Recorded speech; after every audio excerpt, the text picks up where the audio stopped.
for a game of frustration? Is that the case? Yeah, it's fair to say. I think when you concede 3 goals of the nature that we do again, then I would be disappointed if people weren't angry. I always think it has to be constructive as well. That's the other thing. You can be angry and you can put on a show and pretend that it bothers you, but I think it's fair to say that it bothers us all. The nature that we've conceded goals the last two weeks, and as I say, you know, that's hard enough at the best of times, but you're playing against opposition that don't need any encouragement. They've got enough quality to punish you, and the goals are so avoidable. And I probably need to layer it as well that there's 2 goals that are chalked off for Rangers as well, which are, you know, ridiculous, avoidable. I know they don't count, but those are all things that start to build momentum for the opposition. So from my side, you know, what have we got wrong the last 2 weeks? I think it's kind of staring you in the face. I think everybody can see that. We probably felt we had a good week to rectify that in terms of our decision making and being able to see them much more defensively than what we've had earlier in the season. But it's fair to say that we kind of went back to where we were for a spell against Hearts. How do you manage to rectify that? I know it's like individual errors, it's not anything tactical, but allow having the players to be switched on. We all have to take responsibility. I've heard that question a million times before, and I get you've got to ask the question, but I've never heard anybody being able to say something ridiculous that you guys have never heard before. We all have to take responsibility. So whether that be in the organisation and the preparation from my side, and we'll absolutely take that from the coaching staff, but from the players in those moments in games where you're tested and you're asked a question, or sometimes not, because we've actually seen situations where we're in control and we've made really poor decisions or executed whatever we're trying to do really badly. And as I say, you know, teams will punish you, teams will hurt you if that's the case, not just here, not just Hearts. And I think sometimes when you look at it, we've had 2 clean sheets off on the bounce, 2 wins as we did get into the international break.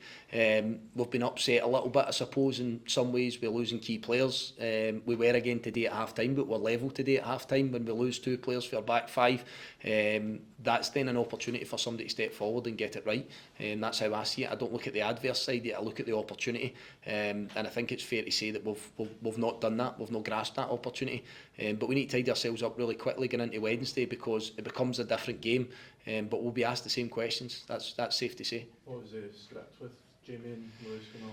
I think for both of them to come off, you'll know that there's something to be concerned about. To the extent I don't know at this point, but Lewis has trained every session for us. He's played every single game, and Jamie's the same. When he's been available, I know he's coming back for an injury, but for both the guys to go off, then it's fair to say that there's something there. Stuart, how do you ensure that the confidence doesn't slip if it is individual errors that have been costing you recently? Difficult one to ask me the question again, because I feel that your job is to make sure that you get back on the horse, to put yourself back out there. A game coming in 2 days' time, 3 days' time is always an opportunity to put yourself back out there. It's as simple as that. Are you going to feel sorry for yourself, or are you going to get back after it? Our job as a staff is to make sure that the players are prepared and that we're as together as we've been for the whole season.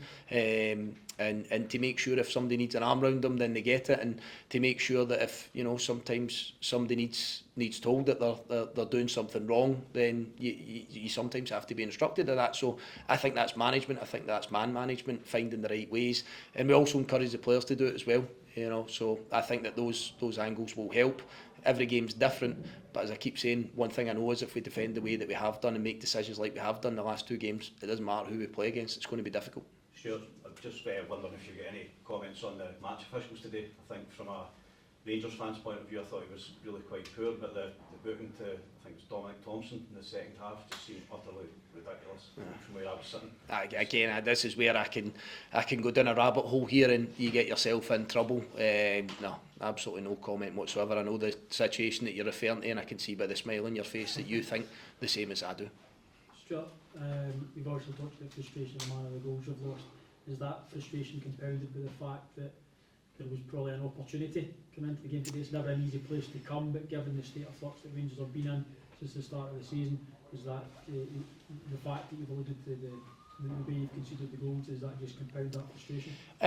In a way, yes. You know, I don't buy into the noise. I have to go back to that. When you've invested so many millions into your squad, there's good players here. We spoke about confidence earlier on, so sometimes that confidence can be lacking. What we spoke about was not giving Rangers any incentive to grow into the game, not giving them incentive to get sighters of our goal, and that's what we've done. So, you know, Bruce Anderson's header, which was a brilliant header, great ball, and I think it was 61 minutes, 62 minutes, something like that. That's a brilliant opportunity to get level. That's a brilliant opportunity to take yourself back into a game. It's a wonderful save, by the way, from Jack Butland. But those are defining moments in games. But we knew that coming into the game. At no point did we ever think that we had a God-given right to come here and win comfortably and dominate the ball. It's not going to be the case. It's not going to be a thing. But what we realised we had to do was be resolute at times, defend properly, make good decisions. And we didn't do that, so it doesn't matter at what stage and what form you get Rangers coming to Ibrox, you'll be punished for that if that's the case, and we were today. There's a lot of young players in the team, none more so than Eddie Beach, 21, obviously not had all that much first team exposure coming through at Chelsea. How important is it just to kind of make sure that he takes the mistakes on the chin and moves on and doesn't get his head too down? That's all you can do. As I say, you're not going to lock yourself up in a room and start to feel sorry. Eddie's a big character. He's a big personality. He's a confident lad. He's made a couple of errors today. I think we can all see that. I think one we were punished for, which was compounding another mistake, but also the goal that wasn't given at the end of the second half, at the end of the first half, I should say. So he very simply, he has to pick himself back up, and he will, with the support of the goalkeeping coach Fraser Stewart and the experience that's in the building. He will pick himself up, but that's what you have to get, that understanding quickly, that if you make errors, you're going to be hurt at this level. Eddie shows a lot of good signs of being a proper goalkeeper, but I think where always the acid test is, and when you're challenged and it's a match day when there's 50,000 people here, that's when you'll find out what your decision making's like. But learn from your mistakes. That's always my message, and we'll pick him up and he'll go again. No question about that. Okay, Thank you.